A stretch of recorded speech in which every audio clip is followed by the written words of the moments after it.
Buenas noches, queridos hermanos. Dios les bendiga nuevamente. Para este servidor es un placer acompañarles. Hoy estamos en nuestro tercer tema de esta semana, que es una semana llena de bendiciones, porque el Espíritu Santo nos acompaña y es nuestro profesor, nuestro maestro y nuestro director. Así que sientan una cordial bienvenida de parte de todo el gran equipo que está laborando en esta campaña titulada Un mensaje para los tiempos finales. El tema de hoy es muy interesante. De antemano, quiero saludar a todas las personas que nos están sintonizando en diferentes medios de comunicación, tanto vía internet, en señal abierta, aquí en la iglesia de Bellavista. Reciban un cordial saludo. Para nosotros es un placer acompañarles. Esperamos que este tema de hoy sea de gran bendición espiritual.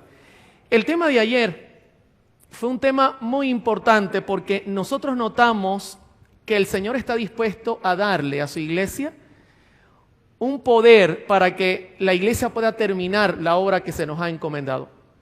Con ese poder es que vamos a finalizar. Pero quiero decirles una cosa importante, mis hermanos. Para el Señor obrar en nosotros, necesitamos un cambio profundo en el corazón. Ese es el énfasis de esta semana. Los temas están apuntando a los mensajes que necesitamos para estos tiempos finales. El tema de hoy es un tema interesante porque tiene el título El testimonio del testigo fiel. ¿Qué es ese testimonio? ¿Por qué es tan importante para la iglesia? ¿Y qué es lo que Cristo quiere decirle a la iglesia en este tiempo? El tema de hoy promete mucho, pero también de antemano le voy a decir algo al comenzar. Este tema es un tema que principalmente lo preparé para mí.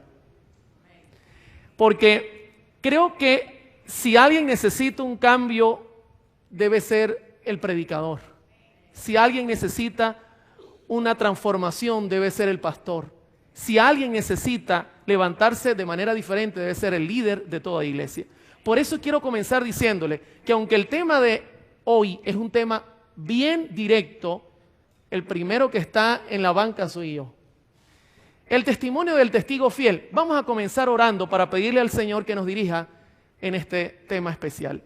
Eterno Padre que estás en el cielo, tenemos la certeza y la seguridad que en el nombre de Jesús, tu Espíritu Santo está en medio de nosotros. Y tenemos la certeza y la seguridad que trae un mensaje potente para la iglesia. El motivo es que vivimos en los tiempos finales de este mundo. El reloj está por indicar que el tiempo se ha terminado. Y necesitamos levantarnos, necesitamos purificarnos, necesitamos tener un nuevo corazón. Necesitamos, Señor, tener el carácter de Jesús. Y necesitamos proclamar un mensaje potente al mundo que solamente será predicado bajo testimonio. Gracias te damos, Señor, porque tú tienes un mensaje importante para esta iglesia. Permite que este mensaje sea abierto en libertad y que todas las personas que nos están sintonizando sientan que el mensaje es para ellos. El mensaje es para mí. El mensaje es para toda persona que nos escucha en este momento. Abre nuestro corazón y háblanos con sinceridad. Te lo suplicamos, Señor, en el nombre de Jesús. Amén. Quiero comenzar con un pasaje que se halla en Amós capítulo 9, versículo 9. Un pasaje bien interesante. Fíjense que el pasaje dice así: porque he aquí, yo mandaré y haré que la casa de Israel sea zarandeada entre todas las naciones, como se zarandea el grano en una criba y no cae un granito en la tierra. La Escritura comienza hoy presentándonos que Dios necesita zarandear a su pueblo. Dios necesita sacudir a su pueblo. Dios necesita despertar a su pueblo. Y Él tiene medios para hacerlo, mis hermanos, y lo va a hacer. Eso es una promesa bíblica. En Evento de los Últimos Días, la sierva del Señor, analizando este hecho, en la página 177 dice: el Señor viene pronto. En cada iglesia debe haber un proceso de purificación y de zarandeo, porque entre nosotros hay hombres impíos que no aman la verdad ni honran a Dios. Tremendo el mensaje que la sierva del Señor presenta. El problema que tenemos es que en medio de nosotros hay personas que quizás están engañándose a sí mismas y Dios necesita sacudir la iglesia para que la iglesia despierte, y el que está preparado, prepararse para dar el último mensaje, y el que no lo esté, hermano, que Dios tenga misericordia de nosotros. Ahora, ¿cómo es eso de un zarandeo? ¿Cómo es eso de un testimonio que batirá a la iglesia y la hará despertar? ¿Cómo funcionará eso? Es interesante, mis hermanos. El Señor dio muchas enseñanzas en cuanto a este tema. ¿Sabe que una de las señales del fin que llama la atención en la Escritura y que poco analizamos, muchas veces prestamos atención a los hechos políticos, prestamos atención a los problemas económicos, miramos la naturaleza que está convulsionando, pero no estamos mirando dentro de la iglesia? Y le voy a decir una cosa, una de las grandes señales del fin es lo que ocurre hoy día dentro de nuestras iglesias. Una de las grandes señales a las cuales tenemos que poner atención. En Mateo capítulo 24, versículo 12, la Escritura dice así: y por haberse multiplicado la maldad, el amor de muchos, ¿qué va a ocurrir? Se enfriará. Por haberse multiplicado la maldad, el amor de muchos se enfriará. Pero esto es una mala traducción. En el griego original no dice así. En el griego original hay un énfasis mucho más potente de este pasaje. Y fíjese cómo lo dice Mateo 24, 12, de la versión bizantina interlineal del griego y español. Y por aumentar la violación de la ley, se enfriará el amor de la mayoría. Fíjese que es distinto. Por pisotearse en el mundo la ley de Dios y la iglesia tener contacto con el mundo, ¿qué vendrá como resultado? Que en la mayoría, el amor se enfríe, mis hermanos. En la mayoría. Por el hecho de nosotros estar conectados con el mundo, en medio del mundo, y el mundo lo único que hace es pisotear y pisotear la ley, en la iglesia será afectada. Ahora, en eventos de los últimos días, la sierva del Señor dice: habrá un zarandeo de cedazo. A su tiempo, la paja debe ser separada del trigo. Debido a que la iniquidad abunda, el amor de muchos se ha enfriado. Es precisamente el tiempo cuando lo genuino será lo más fuerte. Interesante. ¿Qué es lo que va a ser más fuerte? Lo genuino será más fuerte. Ahora, ¿cómo funciona esto? ¿Cómo es que el amor se ha enfriado? ¿Cómo es que hay un amor fingido? ¿Sabe que el apóstol Pablo habló mucho sobre la condición de la iglesia? Y lo presenta en 1 Timoteo capítulo 2, versículo 3. Yo he conseguido a mucha gente que usa este pasaje para hablar del amor del mundo. Hermano, por favor, este pasaje apunta a la situación interna en la iglesia. Y note la descripción que hace el apóstol Pablo. También debes saber esto, que en los postreros días vendrán tiempos peligrosos, porque habrá hombres amadores de sí mismos, avaros, vanagloriosos, soberbios, blasfemos, desobedientes a los padres, ingratos, impíos. Está hablando de la condición de nuestra iglesia, mis hermanos. Sin afecto natural, implacables, calumniadores, intemperantes, crueles, aborrecedores de lo bueno, traidores, impetuosos, infatuados, amadores de los deleites más que de Dios. Y luego dicen que tendrán apariencia de piedad, pero negarán la eficacia de ella. A esto se evita. Tremendo. Es una tremenda reprensión de parte del apóstol Pablo. Aparentarán piedad, pero por dentro, en realidad, están viviendo toda la lista que acabamos de nombrar. ¿Sabe que la sierva del Señor, hablando sobre este mismo pasaje, y me gusta siempre hacer un paralelo en su contexto, en Hijos e Hijas de Dios, página 294, dice: uno de los pecados que constituyen una de las señales de los últimos días, note, es que los cristianos profesos son amadores de los placeres más que de Dios. Tratad sinceramente con vuestras propias almas. Investigad cuidadosamente cuán pocos después de un examen fiel pueden levantar la vista al cielo y decir: no soy amador de los placeres más que de Dios. Cuán pocos pueden decir: estoy muerto para el mundo. Mi vida está escondida con Cristo en Dios. Y cuando aquel que es mi vida aparezca, yo también apareceré en él, con él en gloria. Tremendo. Fíjese cómo va en concierto con la misma situación que aplica el apóstol Pablo. Pero Pablo hace una contraposición a la actitud de algunos que representan la mayoría, que tienen una vida falsa, un amor fingido, aparentan ser cristianos y no son, y hacen una contraposición con los que son sinceros. Y yo quiero que note la contraposición, 2 Timoteo 3, 10 y 12. Pero tú has seguido mi doctrina. Note la diferencia. ¿Qué ha hecho el verdadero cristiano? Se permanece en la doctrina. Permanece fiel, mis hermanos. Conducta, propósito, fe, longanimidad, amor, paciencia. Y también todos los que quieren vivir piadosamente en Cristo Jesús, ¿qué van a padecer? Hermano, el que quiera llevar una vida distinta a lo que Pablo presenta como el pecado grande que envuelve hoy día a la iglesia, ¿sabe qué va a pasar con ellos? Es un fanático. Es sensacionalista. Sus mensajes todo el tiempo están apelando y diciendo que las cosas están mal. Esa persona hay que tener cuidado con ella. Y recibirán persecución. Porque, hermano, si persiguieron a Jesús, que era nuestro maestro, Jesús dice, os perseguirán a vosotros también. En Hijos e Hijas de Dios, la hermana White dice en la página 294, hay un lado de la línea, o a un lado de la línea, se encuentra el seguidor de Jesucristo, que se niega a sí mismo. Al otro, los complacientes amadores del mundo, preocupándose de la moda, transigiendo con la frivolidad y alimentándose de los placeres prohibidos. El cristiano no puede cruzar esa línea, no hay lugar allí para él. ¿Nota la contraposición, las dos caras de la moneda? Lo triste de todo esto, mis hermanos, es que hay una gran mayoría que está viviendo una vida fingida hoy día dentro de la iglesia. Y quiero decir algo, con todo el respeto lo voy a decir, muchos de nosotros como líderes pertenecemos a esa gran mayoría. ¿Sabe que el Señor Jesucristo dio muchas enseñanzas y muchas parábolas que son actuales para el 2012?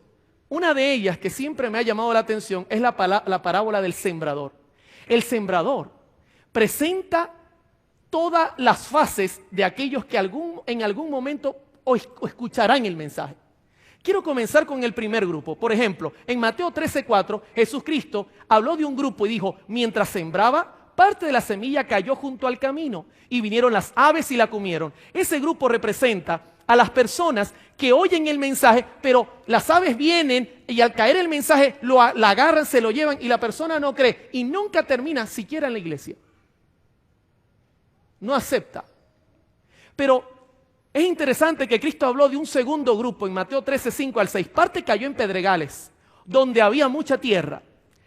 No había, mucha tierra. Y brotó pronto porque no tenía profundidad de tierra. Pero salido el sol se quemó porque no tenía raíz y se secó. Otra parte de la semilla cayó donde había abundancia de piedra. Cuando el arbolito comenzó a tratar de bajar, no consiguió oportunidad porque estaba trancado. Eso representa a personas que escuchan gozosamente el mensaje. Hermano Oliver, tremendo, es una cosa maravillosa, pero no profundizan en la verdad. Se quedan hasta ahí y una vez vienen las dificultades, vienen los problemas. Resulta que una vez que han creído, se van rápidamente. Son de corta duración, dice el Señor. Pero ¿sabe qué? En el tercer grupo se encuentran los que fingen el amor dentro de la iglesia. Y Jesucristo los presentó de esta manera en Lucas 8:14. La que cayó entre espinos, ¿qué representan los espinos en la Escritura? A Jesús se los clavaron en la cabeza. Salieron inmediatamente cuando el pecado entró en la tierra, lo primero que hizo fue salir espinas. Donde yo vivo hay muchas espinas. Es una zona árida, yo digo que ahí debe haber mucho pecado. Está lleno de espinas. Una vez un perro me perseguía y tuve que atravesar un matorral. Pasé como 2 horas sacándome espina por espina en todas mis piernas. Jesucristo dice, la que cayó entre espinos, estos son los que oyen, pero oyéndose, son ahogados por los afanes y las riquezas y los placeres de la vida y no llevan fruto. ¿Sabe que esa traducción está también un poquito débil? Yo voy a usar el original griego para que usted note la diferencia. En Lucas 8:14, leo nuevamente. La que cayó entre espinos, estos son los que oyen, pero oyéndose. Es muy suave esa traducción.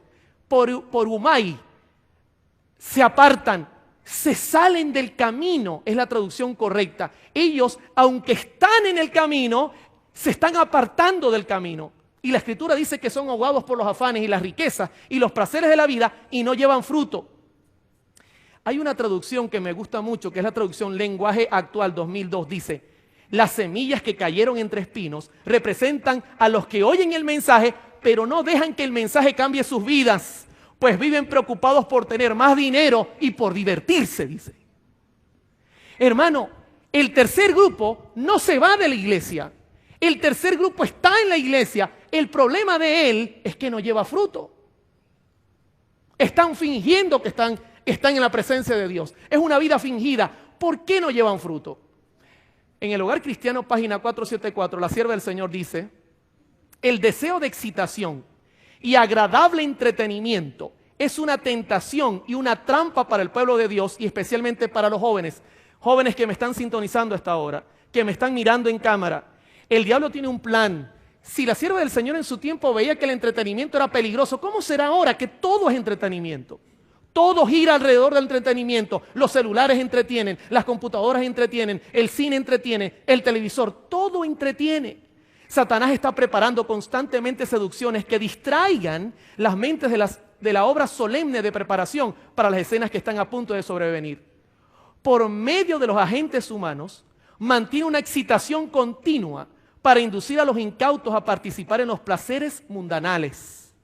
Hay espectáculos, conferencias y una variedad infinita de entretenimientos calculados para inducirlos a amar al mundo, y esta unión con el mundo debilita la fe. El otro día me decía una joven: ¿qué tiene de malo que yo vaya para una fiesta? ¿Sabes qué es lo que tiene de malo? Que poco a poco el diablo te está llevando a que tú no ames las cosas santas. Eso es lo que tiene de malo. Que poco a poco tu fe se está debilitando. Eso es lo que tiene de malo. Lo que tiene de malo es que tú estás perteneciendo al grupo que las espinas están ahogando y no estás llevando fruto. Eso es lo que tiene de malo. Pero hay un grupo que es la minoría, al cual Jesús llama la buena tierra.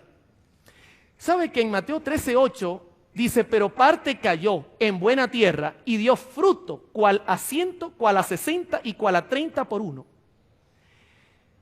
En palabras del Vida, del gran maestro, la hermana White explica qué es dar fruto. Y yo quiero que ustedes como iglesia queden claros. Hermano, el tema de hoy es vital, porque yo me quiero salvar. ¿Usted se quiere salvar? ¿Sabe qué característica debe tener usted para ser buena tierra? ¿Sabe qué diferencia tenemos que tener nosotros para poder estar en el libro de la vida cuando venga Jesucristo y leer nuestro nombre? Es clara la diferencia. Mire cómo la sierva del Señor magistralmente la presenta. Palabras de Vida del gran maestro, página 38. El corazón bueno y recto, mencionado en la parábola, no es un corazón sin pecado. Yo soy un pecador, mis hermanos. Pues se predica el evangelio a los perdidos. Cristo dijo: no he venido a llamar a los justos, sino a los pecadores. Tiene corazón recto el que se rinde a la convicción del Espíritu Santo. Bendito sea el nombre de Dios. Tiene el corazón recto aquel cuya mente recibe la impresión del Espíritu Santo y la persona dice: yo necesito a Jesucristo. Yo necesito un cambio. Confiesa su pecado y siente su necesidad de la misericordia y el amor de Dios. Tiene el deseo sincero de conocer la verdad, no para llenarse la boca, hermano, no para ser un gran predicador, para obedecerla. Dice: el corazón bueno es el que cree y tiene fe en la palabra de Dios. ¿Se da cuenta la diferencia? Enorme diferencia. Lo único que Dios requiere de usted es que usted sea sincero y se humille. Eso es lo que Dios necesita. En Palabras de Vida, el gran maestro, página 39 y 40, la sierva del Señor dice: el conocimiento de la verdad depende no tanto de la fuerza intelectual como de la pureza de propósito. Imagínese usted. Yo no necesito ser un erudito. Yo lo que necesito es tener un propósito noble. Y el propósito noble es: yo me quiero salvar. Dice: la sencillez de una fe ferviente y confiada, sus resultados se verán en una vida y un carácter semejante a los de Cristo. Gloria sea el nombre del Señor. Pero la Escritura no solo presenta esa parábola del sembrador. Le pregunto: ¿hasta aquí cómo vamos? ¿Está notando el cuadro que se nos está armando? ¿Está notando que en la iglesia hay cuántos grupos? ¿Cuántos grupos? 2. El del camino nunca creyó. El de Pedregales, como no profundizó, se fue. El de Espino está entre nosotros. No da fruto, simplemente se sienta y si no le gusta lo que se presenta, se va. Y el de buena tierra es el que está dando fruto y es la minoría. Ahora, Jesucristo presentó otra parábola, que es el trigo y la cizaña. Allí el Señor Jesucristo nos está llevando ya en el filtro a pensar solamente en 2 grupos. En Mateo 13:24 refirió la parábola diciendo: el reino de los cielos es semejante a un hombre que sembró una buena semilla en su campo. Pero mientras dormían los hombres, representa a la iglesia. Vino su enemigo y sembró cizaña entre el trigo y se fue. Y cuando salió la hierba y dio fruto, entonces apareció también la cizaña. Y dice en Dios nos cuida, página 94, la sierva del Señor haciendo el paralelo. ¿No tiene Dios una iglesia viva? Tiene una iglesia, pero es la iglesia militante. Y note ahora con lo que agrega. No la iglesia triunfante. Dos grupos. Nos sentimos apenados de que haya miembros defectuosos. Mientras el Señor trae dentro de su iglesia a los que están verdaderamente convertidos, al mismo tiempo Satanás trae a personas que no están convertidas. Mientras Cristo siembra la buena semilla, Satanás siembra la cizaña. Hay dos influencias opuestas que obran continuamente en los miembros de la iglesia. Hermano, escúcheme, esto es una advertencia para usted que es miembro de iglesia. Una influencia obra para purificar la iglesia. Hermano, esto es palabra de un profeta, no es palabra de Oliver. Yo me estoy escudando en la voz de los profetas. No diga que el hermano Oliver dijo, esto lo está diciendo un profeta actual. Hay un grupo que está interesado en que la iglesia sea purificada, por eso tenemos esta campaña. Por eso hay un énfasis, hermano, de que necesitamos un cambio espiritual. Pero escúcheme bien, dice la cita, y la otra, la corrupción del pueblo de Dios. Dos grupos, mis hermanos. Dos grupos bien claros y definidos. En Mateo 13:27, Jesucristo nos pone la atención de que no nos preocupemos por cómo se va a separar uno del otro. Dice, vinieron entonces los siervos del padre de familia y le dijeron, Señor, ¿no sembraste buena semilla en tu campo? ¿De dónde pues tienes cizaña? Él les dijo, un enemigo ha hecho esto. Y los siervos le dijeron, ¿quieres pues que vayamos y la arranquemos? ¿Saben quiénes son los siervos? Nosotros. Y él les dijo, no sea que al arrancar la cizaña, arranquéis también con ella el trigo. Hermano, escúcheme, su labor no es andar persiguiendo como un policía a nadie. Su labor no es preocuparse de cómo se va a arrancar la cizaña. Esa labor le pertenece a Dios. En Joya de los Testimonios, tomo 1, página 312, la sierva del Señor añade, note el paralelismo en todas las citas. Satanás, al rebelarse, arrastró consigo una tercera parte de los ángeles. Estos se apartaron del Padre y del Hijo y se unieron con el instigador de la rebelión. Teniendo presentes estos hechos, debemos obrar con la mayor cautela. ¿Qué podemos esperar sino pruebas y perplejidad en nuestra relación con hombres y mujeres singulares? Debemos soportar esto y evitar la necesidad de arrancar la cizaña, no sea que el trigo sea desarraigado también. ¿Sabe cuál es el problema si nosotros nos pusiéramos a estar persiguiendo? Que se pudiese colocar o presentar un colapso en la iglesia y muchos sinceros serían sacudidos sin necesidad. Pero la pregunta clave es, ¿y cómo va a ser Dios para separar el uno del otro? Le hago una pregunta, ¿quiere conocerlo? ¿Quiere saber cuál es el método divino para separar a su pueblo del que finge ser su pueblo? ¿Quiere saber cuál es el medio que la Biblia lo presenta con claridad? En Mateo 22:14, Jesucristo lanza una advertencia. Escúcheme, hermano, esto es para ti. Yo espero que el Espíritu Santo esté hablando a tu conciencia. No creas que es una persona que quizás es un pecador común. Es el Espíritu Santo que está hablándote a tu conciencia. Dice, porque muchos son llamados, Mateo 22:14, ¿y cuántos escogidos? Pocos escogidos. Siempre Dios ha tenido un pequeño remanente. En el mundo somos 16 millones de adventistas. ¿Cuántos millones? Hermanos, son 6.900 países. Son 192 lenguas que tenemos que alcanzar. Y somos 16 millones de adventistas. Pero le hago una pregunta. ¿En estos 16 millones de adventistas hay dos grupos o no hay dos grupos? No diga que yo estoy dividiendo la iglesia porque yo estoy usando a los profetas. Si va a apedrear a alguien, comience por los profetas. Deja a mí de último. Le pregunto ahora, de los 16 millones de adventistas nominales escritos en los libros, ¿cuántos tiene el Señor firmes y parados en la verdad presente? ¿Qué le parece si dejamos que la profeta nos diga qué es lo que está pasando? Fíjese que en De Evento de los Últimos Días, página 176, ella dice, Es una solemne declaración la que hago a la iglesia, de que ni uno, fíjese que no dijo uno, ni uno de cada 20 de aquellos cuyos nombres están registrados en los libros de la iglesia se haya preparado para terminar su historia terrenal, y que estaría tan ciertamente sin Dios y sin esperanza en el mundo como el pecador común. Es solemne esta cita. Ni uno. Si yo hago la fórmula, ¿sabe de cuánta gente estaríamos hablando? Entre 100,000 y 300,000 de 16 millones. ¿Cómo va a ser el Señor para hacer que su pueblo sea separado de la cizaña? ¿Cómo va a ser Dios para lograrlo? Dios tiene un plan. Y personalmente yo creo que ese plan ha comenzado a suceder. Y lo que digo es algo solemne, mis hermanos.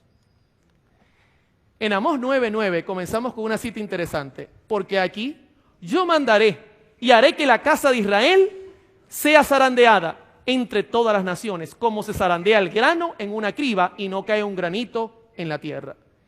Mis hermanos, el Señor tiene un plan y es zarandear a su iglesia. ¿Cómo lo va a hacer? ¿Cómo la va a sacudir? En Juan capítulo 6, la Biblia revela una situación interesante. Cristo, cuando predicaba, lo seguían multitudes. Pregunto, ¿cuántos se alimentaron de los panes y los peces? ¿Cuántas personas? ¿4,000? ¿5,000?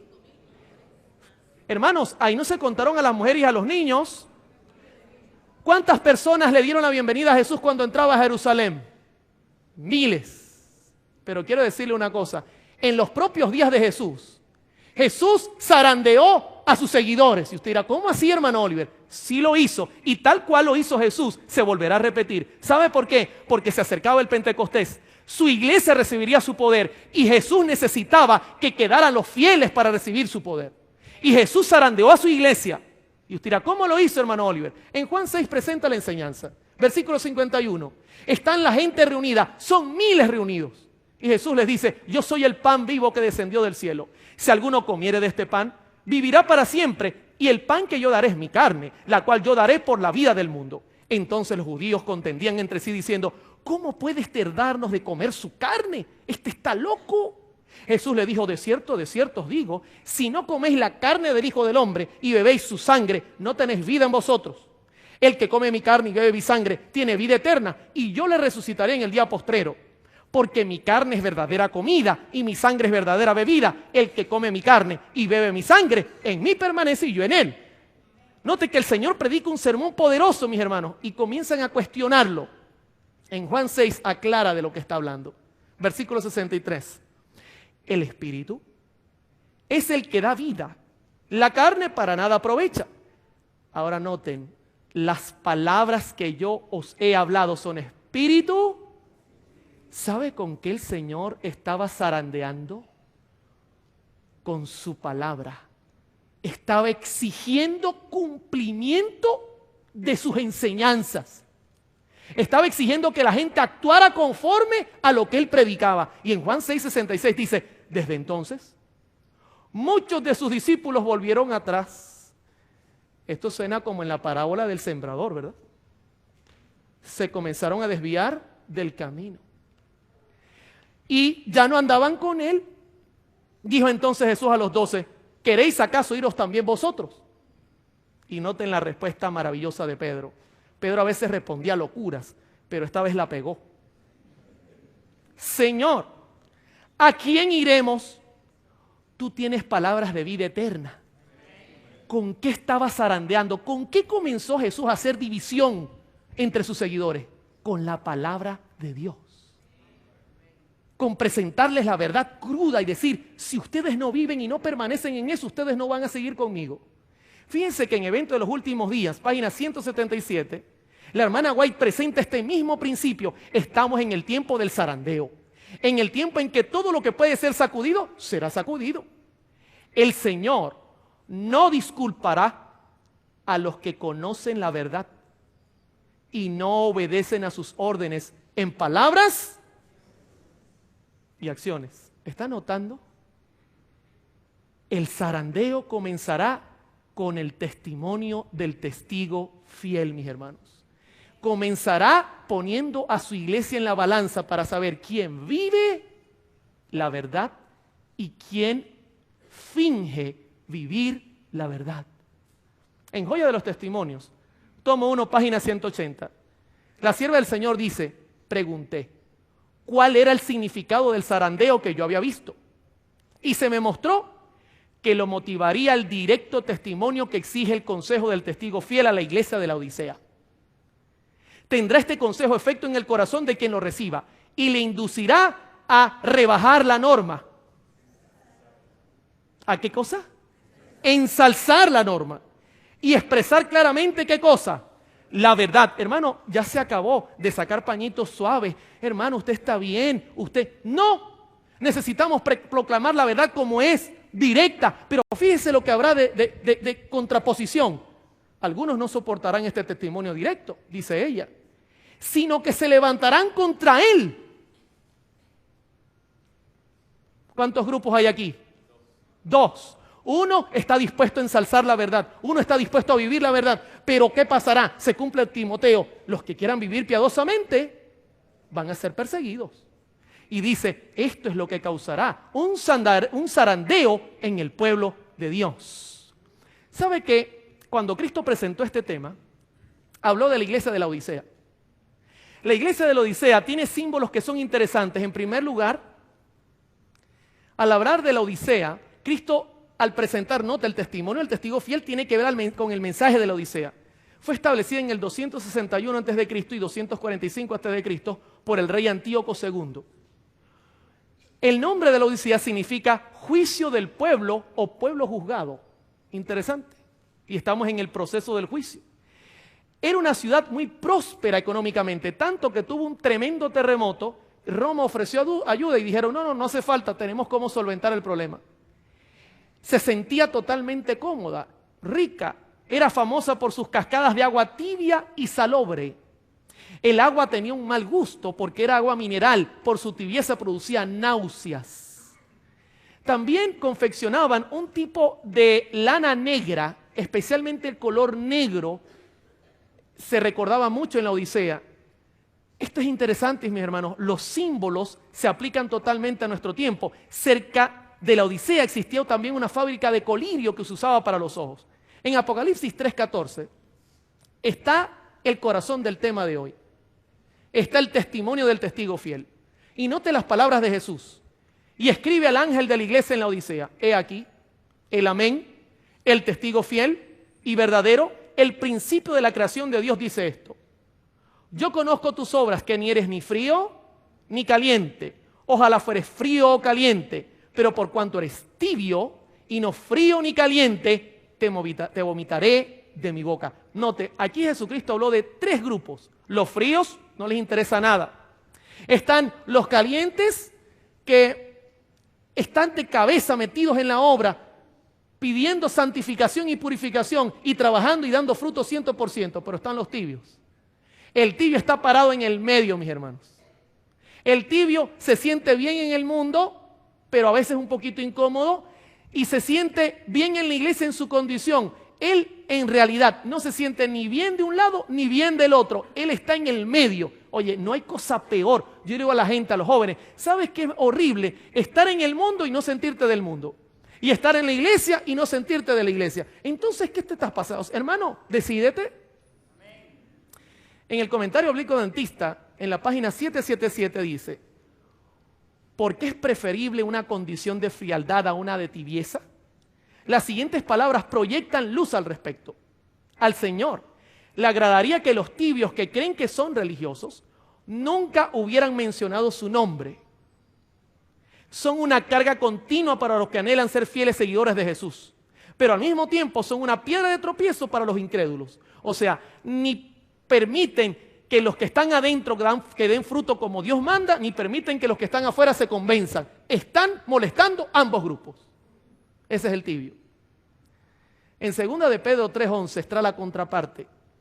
Puesto que todas estas cosas han de ser desechas, ¿cómo no debéis vosotros de andar en santa y piadosa manera de vivir. Hermano, estamos en los tiempos finales y la gente no se da cuenta y vive en tibieza, una tibieza total.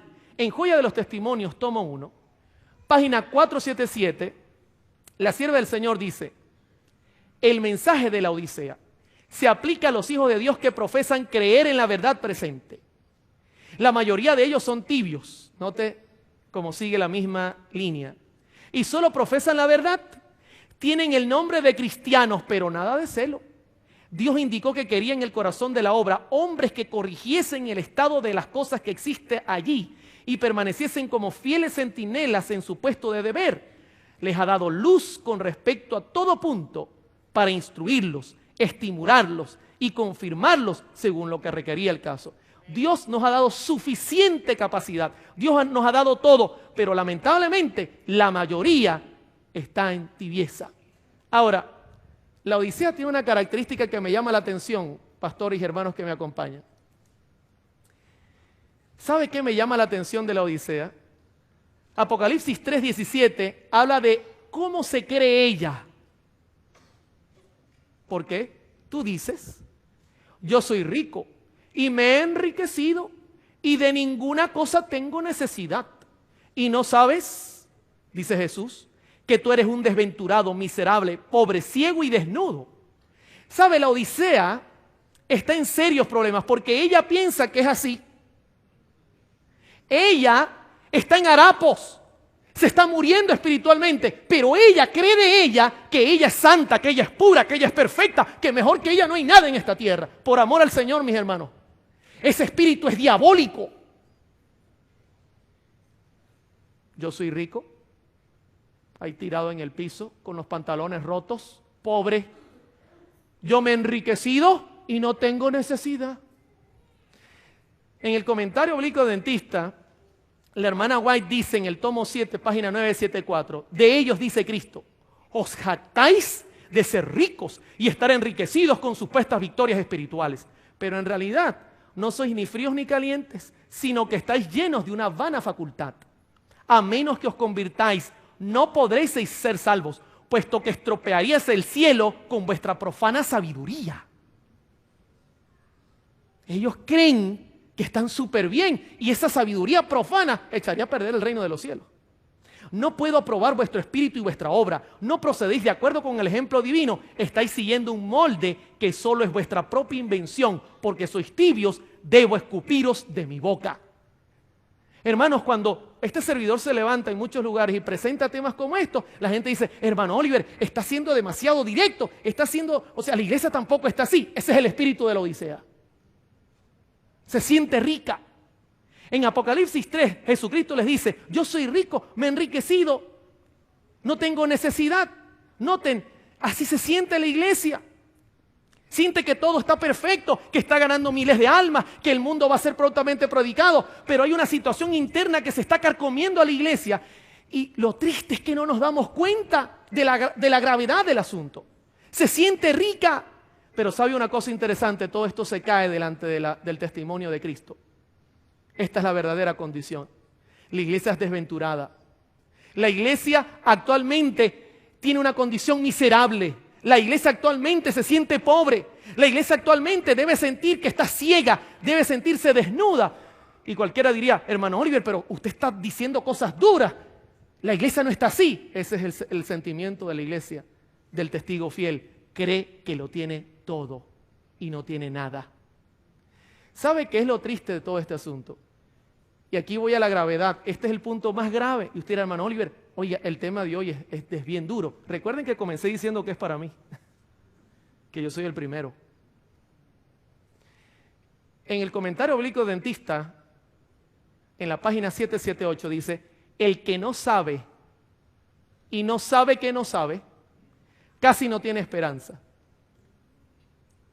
Esa es la situación de la Odisea. El que no sabe y no sabe que no sabe, no tiene esperanza. El problema de la Odisea es que ella no sabe, pero ella no sabe que no sabe. Déjeme decirle en español. Profesores de música, el otro día estaba grabando, tenía un cantante delante de mí y en un punto específico desafinaba. tomé el piano, le hice la escala que estaba haciendo y le dije, aquí estás desafinando. Y me dice él, yo no me siento desafinado. Vuelve a grabar. Puse a grabar, volvió a desafinar, se lo puse. Y dice, yo lo escucho bien. Está desafinado, hermano. Esa nota está fuera de lugar, pero yo la escucho bien. ¿Cómo yo podía corregir el problema? Si él no sabe dónde está el problema, así está la Odisea.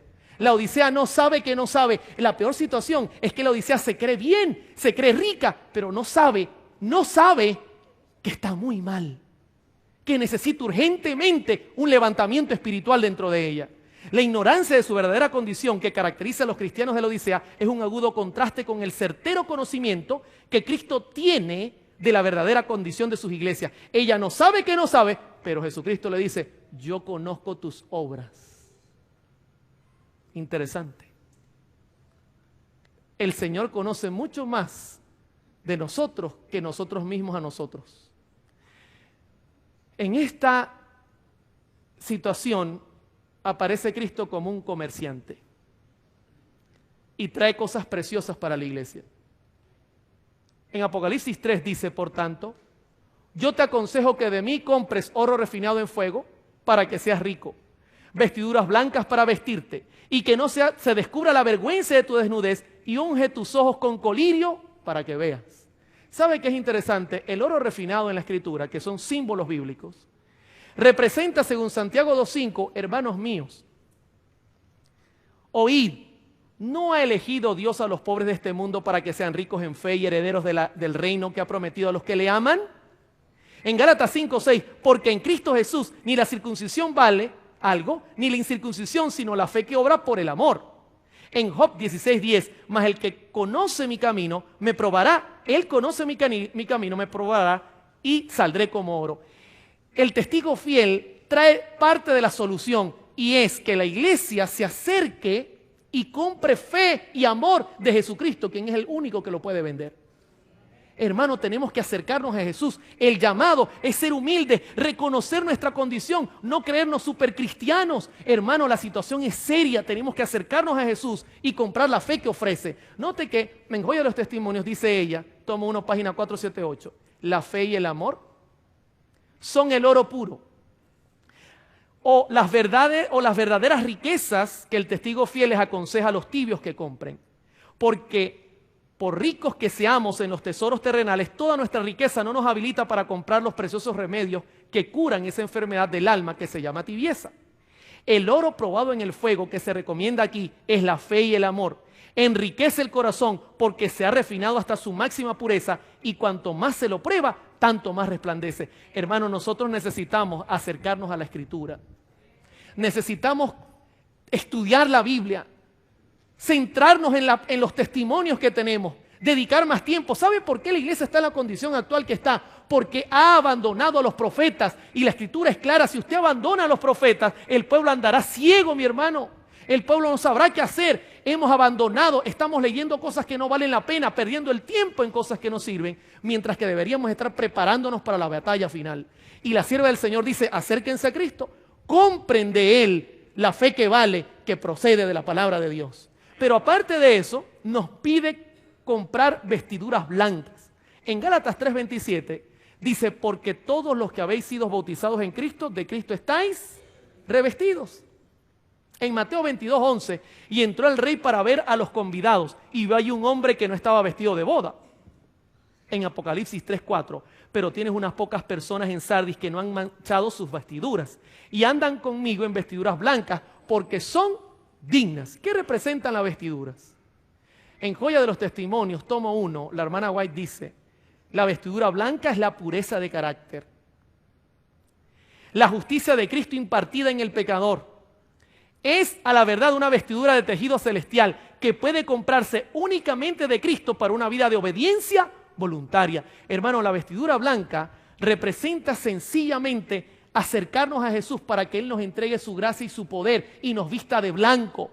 No creer que nosotros podemos, sino confiarnos en su poder como Dios que perdona. Mire, para hacérselo práctico, yo entro a un sitio noticioso, estoy revisando las noticias y de repente puede haber una mujer desnuda allí, puede haber una situación. Yo no puedo confiar en mi poder, yo tengo que confiar en los méritos de Cristo y decir, Señor, ayúdame, soy pecador, perdóname, ten misericordia de mí, vísteme de tu gracia, ayúdame a amar lo que tú amas y aborrecer al pecado. Hermano, es confiar en la obra de Jesús. La iglesia, el problema que tiene es que cree que puede contra el pecado sin Jesús y no sabe que no sabe. ¿Sabe? Aparte de eso, le pide que compre colirio. En Juan 16:8 dice, y cuando venga el Espíritu Santo, convencerá al mundo de pecado, de justicia y de juicio. El Espíritu Santo es el que nos tiene que abrir los ojos para entender lo que está pasando. En Hebreos 5:14 dice, pero el alimento sólido es para los que han alcanzado madurez, para los que por el uso tienen los sentidos ejercitados en el discernimiento del bien y del mal. Hermano, Dios nos pide que nosotros supliquemos al Espíritu Santo que nos abra el entendimiento a través de la Escritura para que podamos discernir qué es lo bueno y qué es lo malo. ¿Sabe el gran problema que hay hoy día? Que no hay discernimiento espiritual. Yo le puedo colocar aquí cualquier cantidad de estilos musicales y preguntar cuál es el estilo musical que Dios quiere para su iglesia. Y unos dirán una cosa y otros dirán otra cosa. ¿Sabe por qué? Porque cada uno decide según lo que cree y no según la Escritura. Ese es el problema, mis hermanos. Estamos tomando decisiones por lo que nosotros pensamos y estamos dejando que el discernimiento espiritual se base en lo que nosotros creemos y no lo que dice el escrito está. Y Pablo se los dice claramente. En Santiago 1:5 dice, y si alguno de vosotros tiene falta de sabiduría, pídala a Dios, el cual da a todos abundantemente y sin reproche, y le será dada. Joya de los Testimonios, tomo 1, página 478. Note lo que dice. Interesante. El colirio es aquella sabiduría y gracia que nos habilitan para discernir entre lo malo y lo bueno. ¿Se da cuenta por qué la iglesia en los últimos días no ve? Porque el único instrumento que le habilita a usted para discernir entre lo bueno y lo malo es la voz de los profetas que fueron inspirados por el Espíritu de Dios. Si usted abandona eso, usted no tiene discernimiento espiritual. Sigue diciendo, y para reconocer el pecado bajo cualquier disfraz, Dios ha dado a su iglesia ojos que Él quiere que sean ungidos con sabiduría para que vean claramente. Pero muchos sacarían los ojos de la iglesia si pudiesen, porque no quieren que sus obras salgan a la luz, no sea que resulten reprendidos. El colirio divino impartirá claridad al entendimiento. Cristo es el depositario de todas las gracias. Él dice, yo te amonesto que de mí compres colirio. ¿Sabe? Cuando el testimonio del testigo fiel penetre en la iglesia y la iglesia entienda su condición, que es la que acabamos de presentar, van a hacer en el corazón de nosotros un sentir de humillarnos delante de Dios y decir, necesitamos ser diferentes. Necesitamos un reavivamiento y una reforma total. Si no, no vamos a recibir el cambio en nuestro corazón. Y si con todo y esto Dios separa a su pueblo, porque a través de este medio, yo no quiero que olviden pastores, músicos, hermanos que están acá, el medio que va a usar Dios para separar uno del otro es la palabra de Dios. Es ensalzar la norma, es levantar la verdad, es preguntar quién está de parte de Jehová y quién no está de parte de Jehová. Una vez que ese extraño proceso se desarrolle, va a venir un segundo proceso. De este tema no les voy a profundizar, solo les voy a dejar una pincelada. ¿Sabes cuál es el segundo proceso? Jesucristo se acercó a sus discípulos. Y ya eran pocos los que quedaban, mis hermanos. Eran muy pocos los que quedaban. Del grupo primero se fue una gran cantidad. Y les dijo en Lucas 22, 31 y 32. Simón, Simón, he aquí Satanás os ha pedido para zarandearos como a trigo. Pero yo he rogado por ti, que tu fe no falte. Y tú una vez vuelto confirma a tus hermanos. ¿Qué era lo que vendría? Que zarandaría. No bastaba que el primer grupo había separado. Ahora tenía que haber una separación mucho más profunda. ¿Y qué ocurrió? Hubo persecución. Hermano, escúcheme, estamos viviendo en los días donde Dios quiere levantar la verdad y muchos se van a oponer. Muchos llaman a un reavivamiento y una reforma, pero quieren que venga en son de paz. Jesús dijo que vendría en son de espada. porque Satanás no lo va a aceptar. Cuando a través de este extraño proceso Dios cure a la iglesia y comience a hacer su obra extraña, entonces vendrá la persecución que está prometida en la Biblia y terminará de purificar a su iglesia. ¿Sabe lo que dice la sierva del Señor en Evento de los Últimos Días, páginas 177 y 178? La prosperidad contribuye a que ingresen en la iglesia multitudes que meramente profesan la religión. Debido a la falta de persecución, han ingresado en nuestras filas hombres que aparentan estar firmes y tener un cristianismo incuestionable, pero quienes, si la persecución surgiese, se apartarían de nosotros. ¿Está viendo las dos caras de la moneda?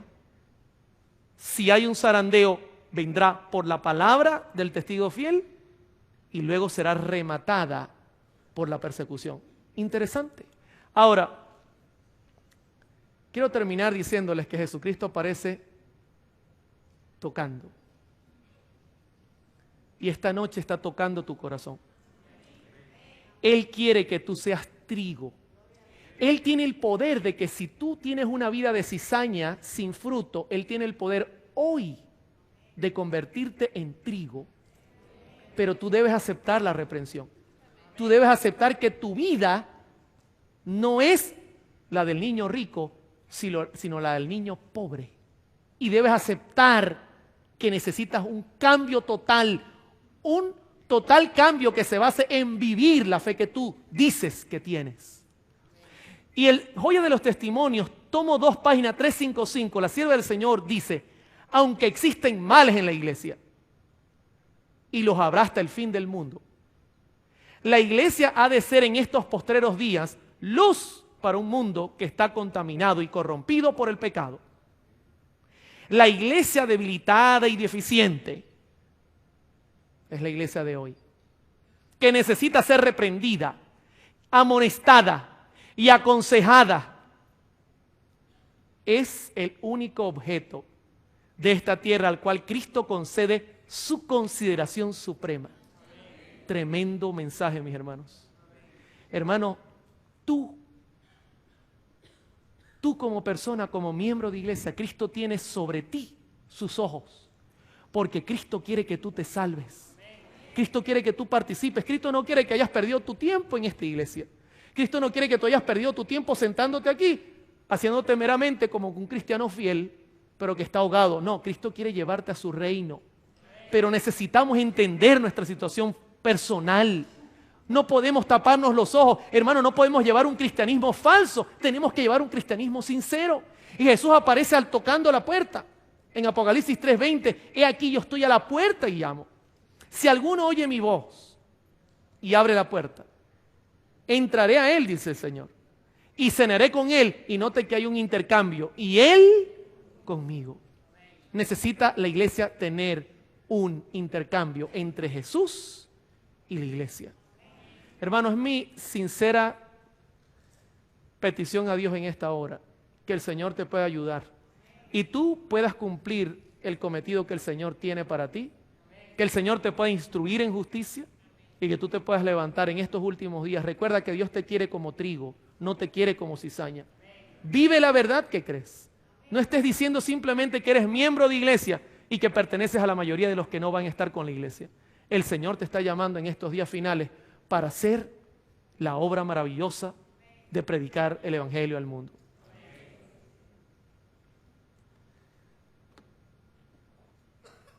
Aunque el tiempo se me acabó.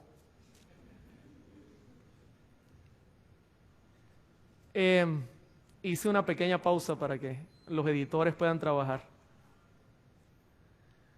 Saben que en 1984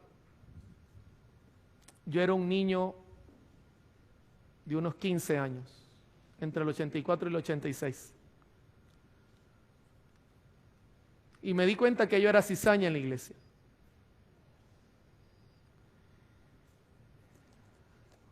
Una vez, no estaban los ancianos de la iglesia y puse a Black Sabbath en el equipo reproductor de la iglesia.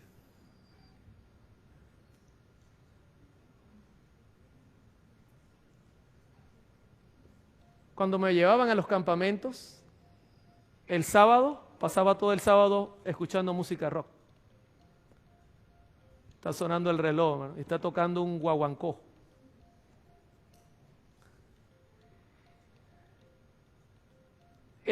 Mientras los pastores hacían un gran intento por ayudarnos, yo estaba metido en el cuarto y ya llevaba mi Walkman, era lo que se usaba en ese tiempo, la tecnología avanzada, el iPad o el iPod de ahora. Y ahí pasaba mi tiempo, mis hermanos, escuchando mi rock el mismo día sábado. Y mi testimonio lo que hacía era golpear a la iglesia. Yo me rebelaba contra la iglesia y decidí irme de la iglesia porque dije, yo no puedo seguir así, yo soy un falso cristiano, yo me voy a ir. Decidí abandonar la iglesia. Yo ahora entiendo por qué Dios dice, yo prefiero que tú seas frío, porque el tibio está en la iglesia engañándose a sí mismo, mis hermanos. El tibio cree que se va a ir a la iglesia sin leer la Biblia, al cielo, perdón. El tibio cree que va a ir al cielo sin orar. El tibio cree que va a engañar al pastor llegando el sábado y levantando la mano diciendo, yo estudié, y antes de venir a la iglesia, estudié rapidito. Y yo me di cuenta que yo estaba engañándome y decidí irme de la iglesia. Jóvenes, hermanos que me están escuchando, pisé fondo. En los 14 años que tuve de vida, los viví perdidamente. Cuando yo leo la historia del hijo pródigo, me siento el hijo pródigo. Boté mi vida y pisé hasta el fondo, como músico, como persona. Hice cosas que yo espero que el Señor Jesucristo haya borrado de mi expediente. Y cuando pisé ese fondo, me di cuenta que no podía seguir así, que no era feliz. El Señor usó extrañas maneras de atraerme a Él. Cuando decidí volver a la iglesia y darle una oportunidad a Dios, el diablo me había corrompido tanto que yo necesitaba un gran milagro para salvarme. Y llegó un momento en mi vida que seguía yo siendo una persona perdida y tomé en mi mente la consideración de acercarme a Cristo para salvarme. Y quiero decirle algo, no físicamente, pero sí mentalmente tenía una lucha tremenda. Y en la lucha tremenda que tenía, el diablo estaba delante de mí diciéndome, ¿vas a volver a la iglesia? ¿Vas a seguir engañando a la gente de la iglesia?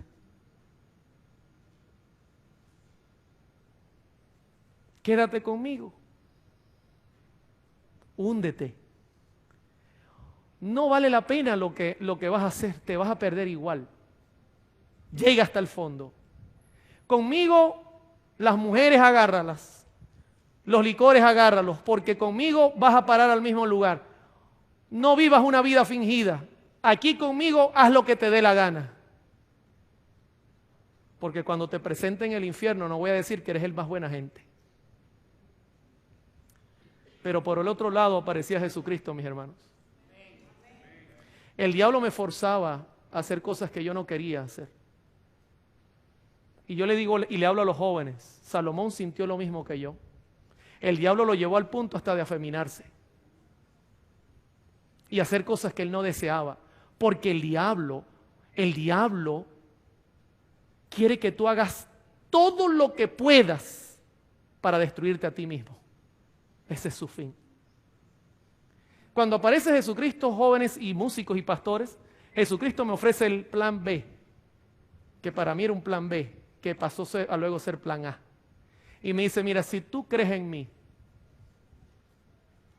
yo no te voy a forzar a hacer nada. El diablo te fuerza, yo no te voy a forzar a hacer nada. Yo te voy a dar el poder de vencer. ¿Y cómo lo vas a hacer, Señor? Soy un miserable pecador. Yo sí me daba cuenta de mi situación, yo no estaba como lo dice. Claramente, si crees en mí, te daré el poder. Lo único que tienes que hacer es aceptarme de corazón. Creer que yo soy tu Salvador. Abandonar esa vieja vida. No puedo, Señor. Esa vieja vida me atrae. No te preocupes, yo me encargo de eso. Tu trabajo es pedir. ¿Sabe que Jesucristo le dijo a sus discípulos? Ustedes no han logrado hacer nada porque no han pedido. Hermano, en medio de esa encrucijada de mi vida, tomé la decisión de seguir a Jesucristo. Pero escúcheme, eso sí, yo dije, si yo sigo a Jesucristo, yo no voy a ser un cristiano mediocre en la iglesia. No, Señor. Yo no voy a andar de hipócrita sentado en la banca perdiendo mi tiempo. Para que igual el diablo reclame mi vida, mis hermanos, por amor al Señor. El diablo está reclamando la vida de muchos adventistas del séptimo día porque dicen que son de Él. Por amor al Señor, hermano, despiértese. Ese es el problema grande de la Odisea. La Odisea cree que está sentada en el cielo y está sentada en el mismo infierno. Ese es el problema que tiene. El diablo nos reclama porque él dice, sus obras no son dignas, sus obras son de pecadores inmundos como los del mundo. Y tú dices que son tuyos. Pero cuando uno le habla a la iglesia, pareciera que la iglesia no se da cuenta. Hermano, cuando yo volví a la iglesia, le dije al Señor, si yo vuelvo, yo quiero luchar para salvarme. Y le voy a decir una cosa, todo lo que me pide el Señor, yo lo voy a hacer. Eso sí tiene que estar escrito en su palabra, mis hermanos. Yo he visto la reprensión del testigo fiel últimamente en mi vida. Por ejemplo, cuando mi madre padeció de cáncer, yo no era vegetariano. Cuando mi madre padeció de cáncer, me arrodillé y le reclamé a Dios y Dios me reclamó a mí. ¿De qué me hablas? Si te he dado mandamientos y no los vives, ¿con qué cara tú me vas a decir que yo soy el culpable de lo que está pasando? Y sabe una cosa, reconocí que hay tanta sabiduría y que yo la estaba botando por tierra. Y le dije, Señor, yo no puedo. Tú puedes ayudarme. Hermanos, cuando hice el cambio de alimentación, que me costó mucho hacerlo, como resultado, el colirio comenzó a fluir en mis ojos. Y comencé a mirar dentro de mí escoria del pecado. Comencé a darme cuenta que la música que yo usaba no era buena. ¿Sabe por qué? Porque comenzaron cambios. ¿Y sabe cómo lo logró el Señor? Con fuego. Con fuego. Por eso el testigo fiel usa el fuego. Y el fuego son las pruebas. Yo tuve que enterrar a mi madre y pasar por pruebas terribles para aceptar mi condición. Y comencé a darme cuenta de mis errores, de mis pecados, siendo miembro de iglesia. Y yo le digo una cosa a los músicos, yo soy sincero, yo era sincero, pero estaba engañado porque no quería escuchar la reprensión del testigo fiel. Hermano, comenzaron a haber cambios en mi vida. Y yo era sincero de corazón. La iglesia necesita vivir esos cambios. Comencé a vivir el evangelio como se debe vivir, haciendo un gran esfuerzo, pidiendo al Señor que me ayudara. Y sigo padeciendo pruebas. Porque el Señor necesita pulirme como el fuego. La última prueba que pasé fue viajando de Caracas a mi ciudad donde vivo en Punto Fijo. El avión descendió y cuando estaba posicionado sobre la pista de aterrizaje se elevó al cielo nuevamente. El avión dio la vuelta, volvió a posicionarse sobre la pista de aterrizaje y se elevó nuevamente. Cuando yo me di cuenta que el avión no aterrizaba, inmediatamente yo dije, este avión no va a aterrizar, tiene problemas. La gente comenzó a sentir terror. prendí mi celular, escribí un mensaje a mi esposa que me esperaba abajo con mi niña y le dije: mi amor, este avión no va a aterrizar, pero tenemos una cita tú y yo en el reino de los cielos y yo voy a estar contigo ese día, allí nos veremos. El avión dio la tercera vuelta, la torre de control miró las ruedas y no bajaban. La gente me pregunta: ¿y qué pensaste en ese momento? ¿No le reclamaste al Señor que eres un predicador?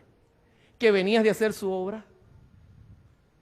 Querido hermano, cuando uno se enfrenta a la muerte y uno es un cristiano sincero y fiel, uno no le dice al Señor lo bueno que ha hecho. Uno lo único que le dice al Señor es: únicamente tú me puedes salvar. Tú eres el único que tiene los méritos. Y sabes, eso fue lo único que pensé. Señor, en tus manos encomiendo mi espíritu. El día del juicio, tus obras no te van a salvar. Son los méritos de Cristo que tú estés viviendo en tu vida personal. El avión dio una cuarta vuelta y el piloto decidió aterrizar en esa situación. La gente se desmayaba, lloraba. Algo me hizo que me levantara y orara delante de los gritos de la gente. Levanté mi mano, pedí silencio y elevé una oración corta. El avión golpeó las ruedas de atrás, el problema era adelante, y la misma caída desprendió las de adelante y logramos aterrizar. Queridos hermanos, cuando me conseguí con mi familia, me di cuenta que de nada sirve estar en una iglesia cuando tú estás perdido dentro de la iglesia. Yo te animo en el nombre de Jesús a que decidas a quién vas a servir. Yo te animo en el nombre de Jesús a que hoy día tú te peses en la balanza de Dios, te revises como dice Pablo, y si tú necesitas un cambio, obra, porque el amor y el deber son gemelos. No